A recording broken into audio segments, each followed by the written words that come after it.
Welcome back students, આપ સૌનું આપણી યુટ્યુબ ચેનલમાં હાર્દિક સ્વાગત છે।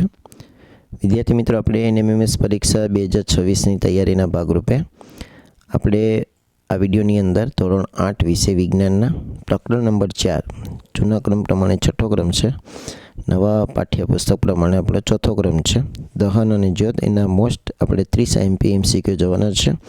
તો પ્લીઝ આ વિડીયોને અંત સુધી જોજો। વિડીયો જો તમને ગમે તો વિડીયોને લાઇક અને શેર જરૂર કરજો। ચેનલ પર નવા હોય તો આપણી ચેનલને સબસ્ક્રાઈબ કરી બાજુના બેલ આઇકોનને પ્રેસ કરજો।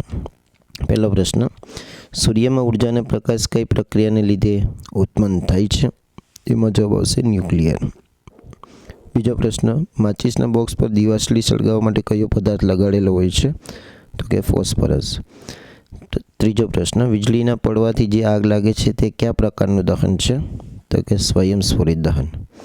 પદાર્થના દહન દરમિયાન કઈ પ્રક્રિયા થાય તો જ જ્યોત ઉત્પન્ન થાય છે? તો કે બાષ્પીભવન। એના પછી પાંચમો પ્રશ્ન, બળતણના કેલરી મૂલ્યને દર્શાવવા કયો એકમ વપરાય છે? તો કે બધા જ। એના પછી છઠ્ઠો પ્રશ્ન, બળતણ સળગે તે પહેલાં તેને ક્યાં સુધી ગરમ કરવું અનિવાર્ય છે?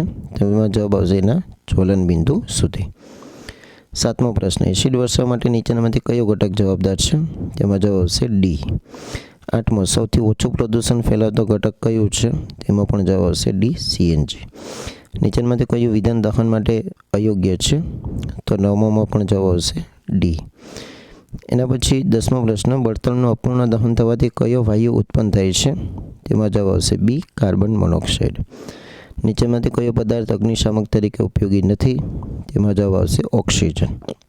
12મો પ્રશ્ન, બેકિંગ સોડા અને વિનેગરના દ્રાવણમાં સળગતી મીણબત્તી મૂકવામાં આવે તો નીચેનામાંથી કયું યોગ્ય છે? તેમાં જવાબ આવશે સી, મીણબત્તી ઓલવાઈ જાય છે। 13મો પ્રશ્ન, આદર્શ બળતણ માટે નીચેનામાંથી કઈ પરિસ્થિતિ આવશ્યક છે? તો કે બધી જ। બળતણના દહનથી થતી હાનિકારક અસરો કઈ છે? તેમાં જવાબ આવશે ડી, બધી જ। એના પછી 15મો પ્રશ્ન, જ્યોતના વિભાગ માટે કયું વાક્ય અયોગ્ય છે? તેમાં જવાબ આવશે બી।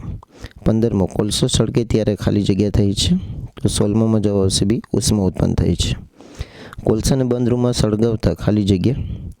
તો 17મામાં જવાબ આવશે એ CO2 ઉત્પન્ન થાય છે। એના પછી જે પદાર્થનું જ્વલન બિંદુ ખૂબ નીચું હોય તે ખાલી જગ્યા? તો કે સરળતાથી સળગે છે। CNG અને LPG એ ખાલી જગ્યાના ઉદાહરણ છે? તો કે ઘન બળતણના। 19મામાં જવાબ આવશે સી, વાયુ બળતણના। 20મો પ્રશ્ન, દહન એ ખાલી જગ્યા છે? તો જવાબ આવશે રાસાયણિક પ્રક્રિયા છે। એના પછી 21મો, દહનની પ્રક્રિયા દરમિયાન કયો પદાર્થ ઉત્પન્ન થાય છે? તેમાં જવાબ આવશે સી, ફક્ત CO2। નીચેનામાંથી કયો પદાર્થ અદહનશીલ છે? તો 22મામાં જવાબ આવશે સી, ખીલી। પદાર્થ જે તાપમાને સળગવાની શરૂઆત કરે છે તેને ખાલી જગ્યા કહે છે? તેમાં જવાબ આવશે જ્વલન બિંદુ। નીચેનામાંથી કયો પદાર્થ જ્વલનશીલ નથી? તો જવાબ આવશે સી, ખીલી।